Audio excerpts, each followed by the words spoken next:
Project Sunflower. Introduction. The Black Tide. To Robert Thompson, Chairman of the Committee on Human Survival. From Dr. Paul Velchik. Dated June 15, 2037. As you know, it's been almost 2 years since the impact. 2 years of tiny machines, semi-biological in nature, swarming in the uncounted trillions from the impact crater, tearing our world apart atom by atom and rebuilding it. Animal, vegetable, mineral, all terrestrial matter that those alien nanomachines encountered being torn apart and rebuilt as something else. 2 years of an expanding circle of black matter radiating out from the impact site, creating what looks like a massive oil slick. An oil slick hundreds of miles in diameter and growing at an increasing pace every day. An oil slick that somehow moves and ripples as if it's alive. And that's why we call it the Black Tide. But I'm sure you know all that. It's your commission that's supposed to be salvaging what's left of humanity and ensuring our survival, after all. You've tasked the scientific community to come up with a plan to stop the tide. A noble goal, but one that we become less optimistic about with every passing day. Nothing we do seems to stop it for very long. We've tried everything. Flames, high-voltage electric grids, various chemicals, radiation. Darn it, Bob, even dropping nukes on the blasted thing wasn't as effective as we hoped it would be. You've also asked the aerospace industry to come up with evacuation ships in case we need to abandon our planet. You know my opinion on the feasibility of that. We could, at best, save a few 100,000 people. Those people would then have the privilege of dying in space of starvation or radiation poisoning, rather than dying of starvation on Earth or being consumed by the black tide.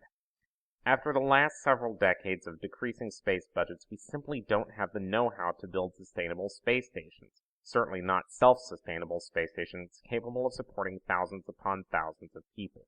We need to leave this world, but not through space travel. I'm asking for Project Harmonics to be reopened.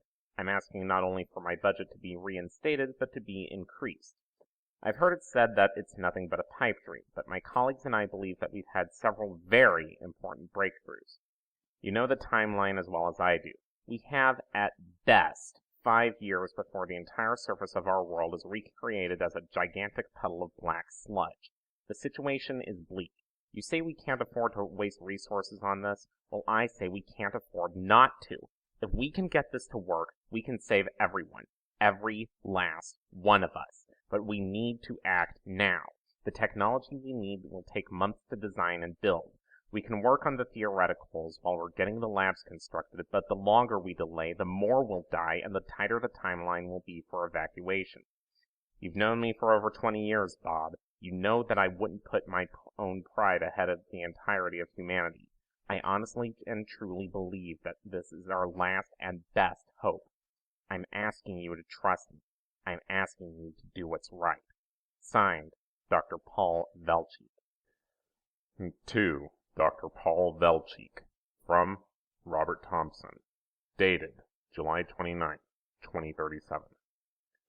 I'm putting my neck out here for you, Paul. The men and women on the commission are a hard-headed bunch, and something like harmonics is just too far-fetched for them to really understand. Frankly, I don't understand it either, but I trust you. It took a lot of arguing, it took a lot of pressure, but I finally got your budget approved. Your original budget, I'm afraid, you'll have to make do.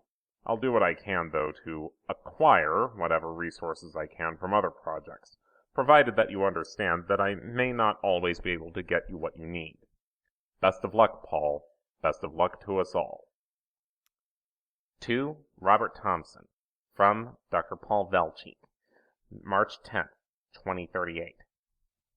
Well, Bob, you wanted news, and I've got one humdinger for you. We did it! The first successful test of Project Harmonics. Granted, the emitters blew up, but for a period of time, roughly 10 minutes, we saw into an alternate reality. Granted, it was a world that was completely hostile to all life as we know it. It looked like it was comprised mostly of lava fields and gigantic steaming pits of acid. But that's only one out of an uncounted number of possible alternate worlds. That's why it's called harmonics, after all. We can tune these worlds in like radio stations. The tricky part will be to find one that we can live on and that isn't already occupied. Though I imagine that unoccupied is a little flexible if we can't find any viable alternatives.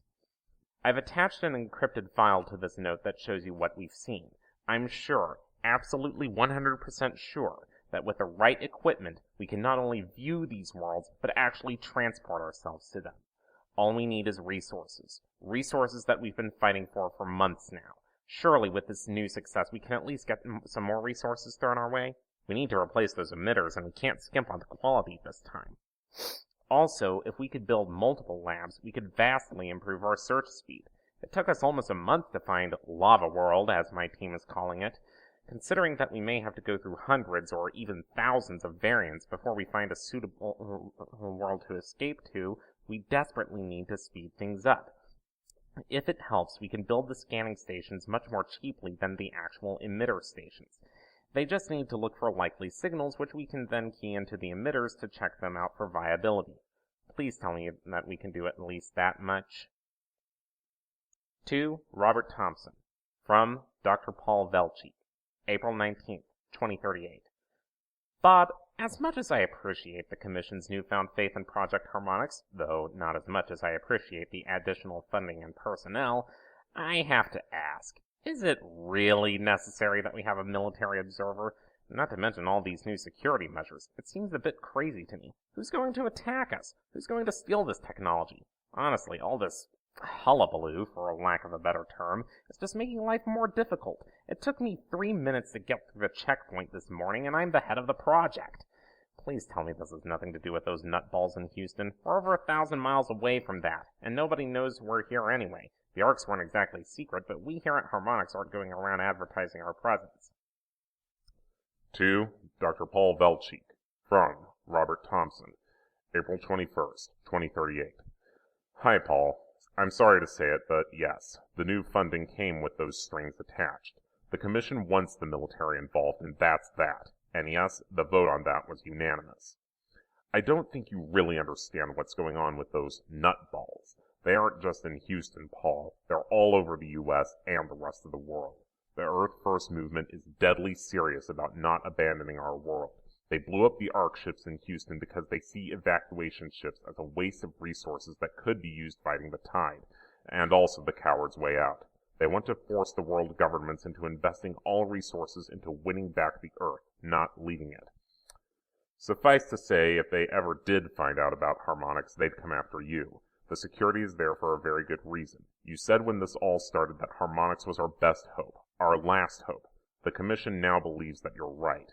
And with that comes the realization that you can't be allowed to fail, and you can't be allowed to be stopped by a bunch of short-sighted idiots who don't seem to realize that there's absolutely no long-term way to fight the tide. Also, Paul, I'm sending you a thesaurus. Seriously, hullabaloo. You have to stop talking like an old-time professor from the 20th century, man. Keep us posted on your progress. And remember, only use proper secure channels for communication from now on. We can't let any of these Earth First lunatics find out where you are or what you're up to.